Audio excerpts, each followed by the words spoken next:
True love and prayer are learned in the hour when love becomes impossible and the heart has turned to stone. This is Thomas Merton. I agree with the quote, and I think it's true. And I also think it's one of the most difficult things ever. And two things come to mind. One is when a child is having very big emotions and very big feelings.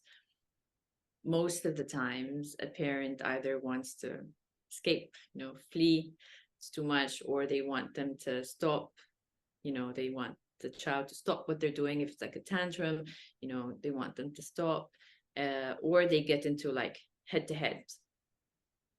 And the thing is, in that state, what a child needs is that love,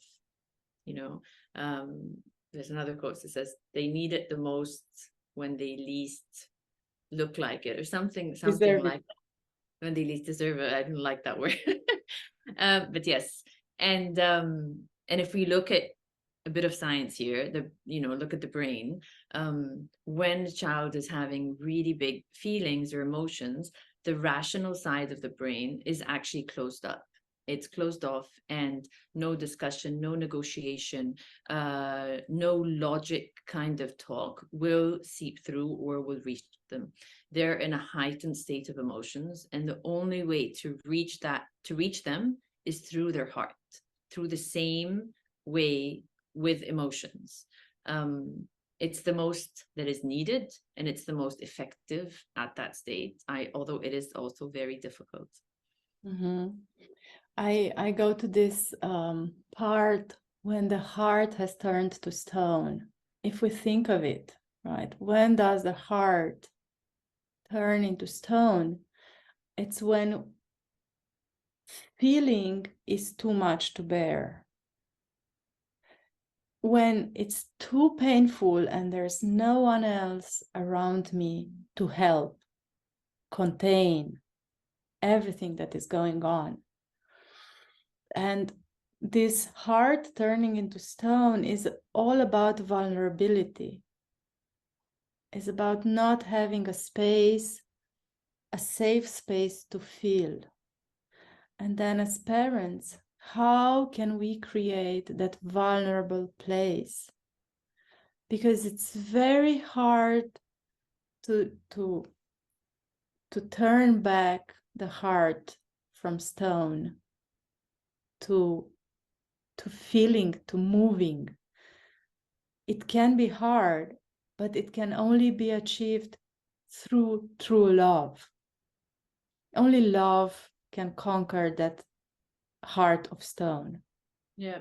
And once again, I feel like it's something that can be learned or experienced because of now how we know with also brain science that our brain can be rewired, and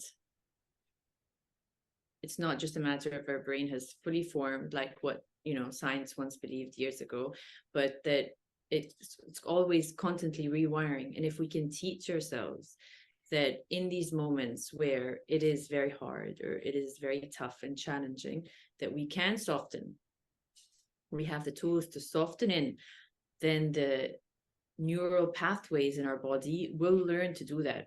And going forward, it will learn that this is how the circuits work for me to be able to soften, for me to be able to let love in when my heart has turned to stone. Yeah, I was also thinking about reverting this to the parent, because it's very hard to feel when you don't allow yourself to feel. And we can be there for our children, and we can help them find their vulnerability when we have our spaces for vulnerability, when we have someone that we can be vulnerable with.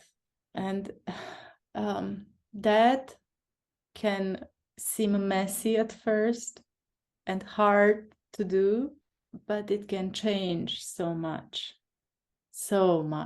not just in the relationship to the child, but also to ourselves and to everyone else around.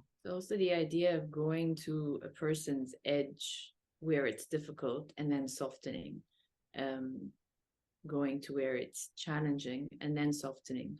And the idea with that is, if we compare it to exercise, and I'm sure we can think of different comparisons, it's when it's sometimes really, really tough and you're at that stretch or that muscle, and then you push yourself a little more, is when it grows or when it strengthens. Or so the idea is to just, I don't know, Anca, if you are following what I'm trying to say, is that when it seems too much, you can still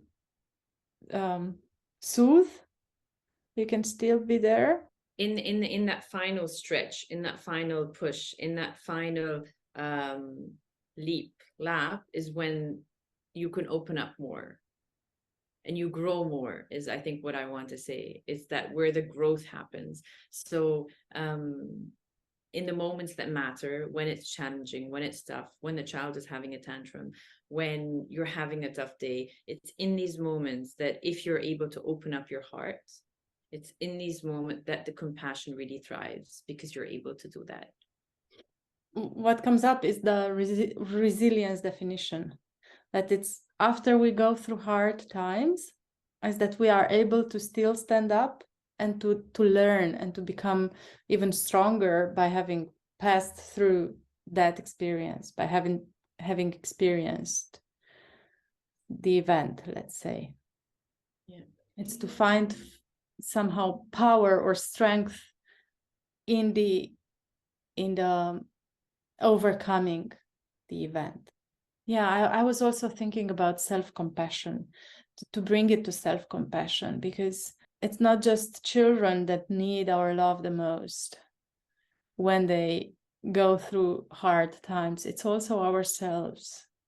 Can we be there for ourselves and hold ourselves with compassion? That's so beautiful. In the moments where we are hard on ourselves and the inner dialogue is saying, you should have done this, you didn't do this right, you were late here, you dropped the ball on this. In these moments is when love would really matter. And can we say to ourselves, you tried your best.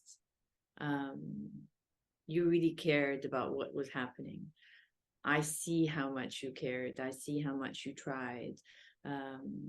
You're still worthy. You're still valuable, Mm-hmm. Can we do that in these moments? Mm-hmm. That's the most moments that these words would really resonate and would really be needed. You made a mistake and I still love you and I'm here for you, and that's fine.